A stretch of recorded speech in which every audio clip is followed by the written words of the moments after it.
Mga nandito pa sa board po ng IRDF.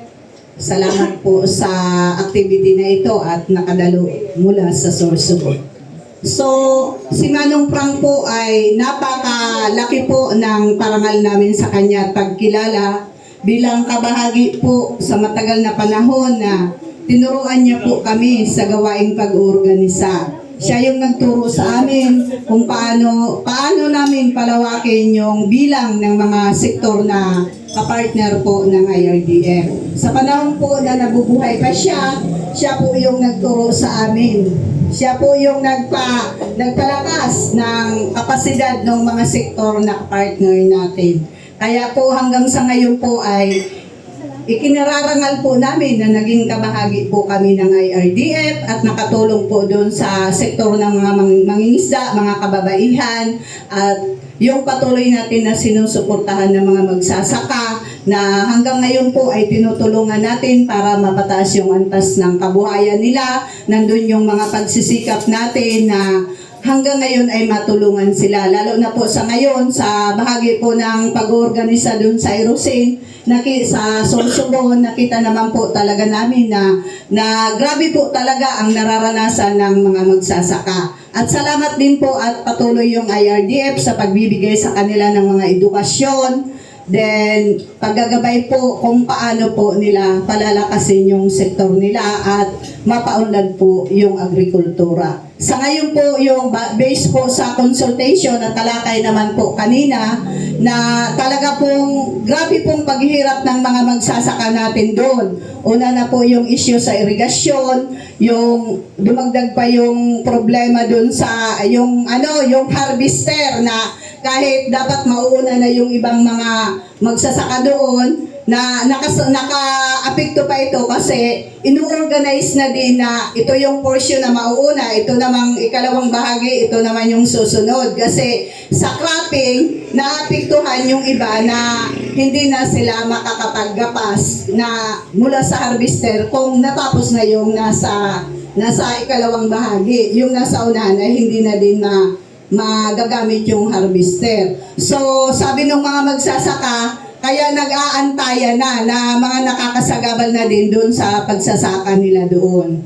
Then, isa pa yung mga sahod ulan doon. May mga portion doon na hindi pa rin masaka, katulad doon sa Makawayan na napuntahan na ni Prof. Ted. Yung huling bahagi noon hanggang ngayon nasa 20 hectares. Hindi pa rin yun masaka, hindi inabot ng bagong gawa na irigasyon. Sa bahagi naman po ng Matnog, marami pa din yung halos yung bagyong Undoy. Hindi pa din masolusyonan yung problema nila doon. Bagamat naihapag naman din yun sa provincial government at nadala na din sa NIA. So, napakalaki po talaga ng problema sa agrikultura doon sa Sorsogon. Sana po nandun po ang patuloy na paggabay ng IRDF sa tulong po ng mga board of director at sa ating butihing director si Ma'am Arceli po na nandun lagi yung suporta niya. At sa inyo po Sir Jay, mga bagong director ng IRDF, kay Prof. Ted na nandun lagi sa pag-ayuda sa mga kasama namin doon, lalo na po sa mga magsasaka. Sana po magtuloy-tuloy ito. At sana po patuloy tayo na magsama-sama. Yung Sorsogon po ay nandito rin po yung suporta. Okay, thank you. Maraming salamat, Mary Jane. So, bago mag-closing si Kaed, ay pwede ba tayo mag-offer ng prayer para sa kay Ka-Frank Pascual? Okay na ba? Hindi, merong Sige. Ano gagawin natin? Nakatayo? Nakatayo? Okay na ba? Iikot tayo sa kanya doon. Hindi kasi naka-live stream na pa. Sige. Ano lang po kayo, standby lang dyan. We'll offer a few minutes of prayer in commemoration of Frank Pascual life and the struggle that he led through our different groups. Pantay na yun. Sabihan ko na po.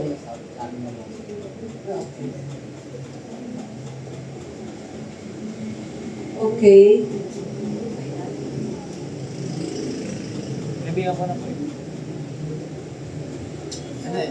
Si Charles Payne. Hindi, i-end na daw yung ano. I-end na. Yung registry.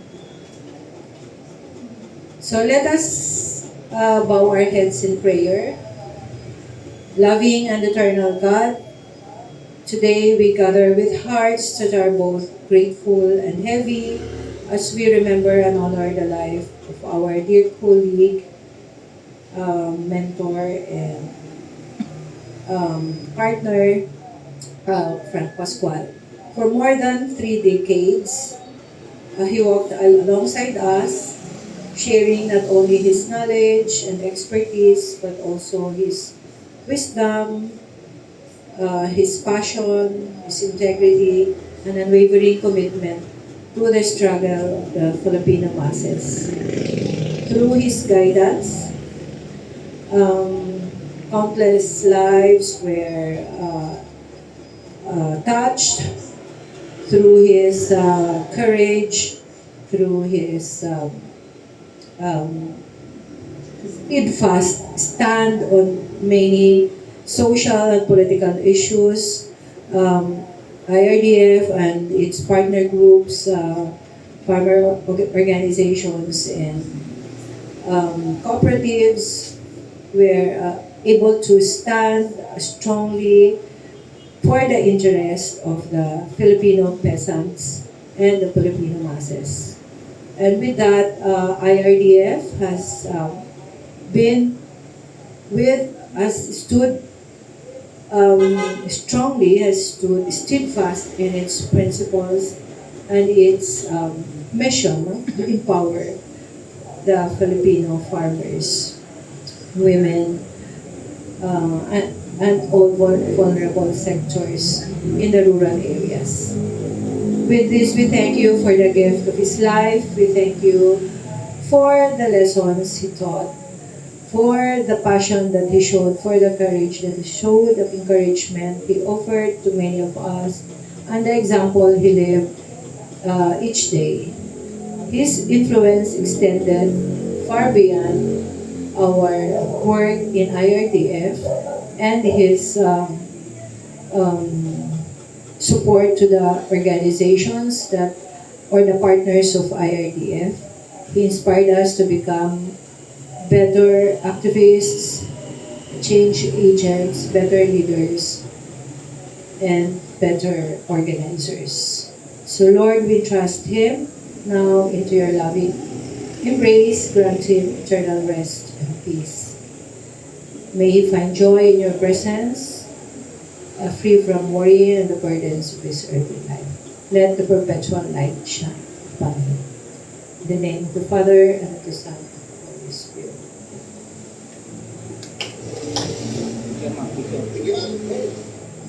So, Tosik, mag-picture tayo.